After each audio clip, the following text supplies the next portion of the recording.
Hi, Gary here.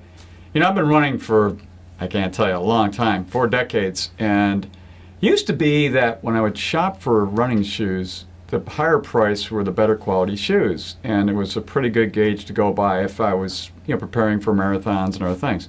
I have to tell you that that changed a long time ago. You can buy a really great pair of running shoes for half price of these really overpriced running shoes because the world's really changed a lot relative to how that cost versus value is.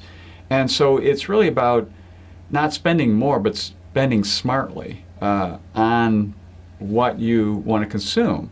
And you know what this comes down to many times? I think a lot of it can be emotionally based. And we do know that 95% of our decisions are emotional decisions. But many times it gets us in trouble because we'll pay for the higher price on a menu or running shoes or a particular piece of clothing or a service that we might be doing for travel or a hotel, and you'll find that sometimes half the price or a third of the price is just as good, if not better, because there's a whole bunch of bells and whistles that you really don't value. It's not something that's you. Now, it might be, but most of the time it is not.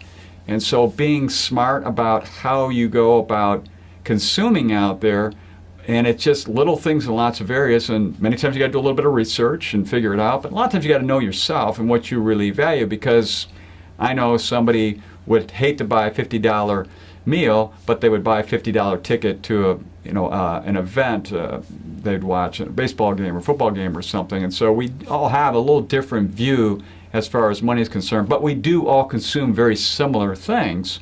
So really talking about those major areas in your life which you look at, just be smart about how you consume and don't pay for a lot of the bells and whistles that really don't give you anything. It's just a waste of money, and you find that out after the fact, and it really ticks you off.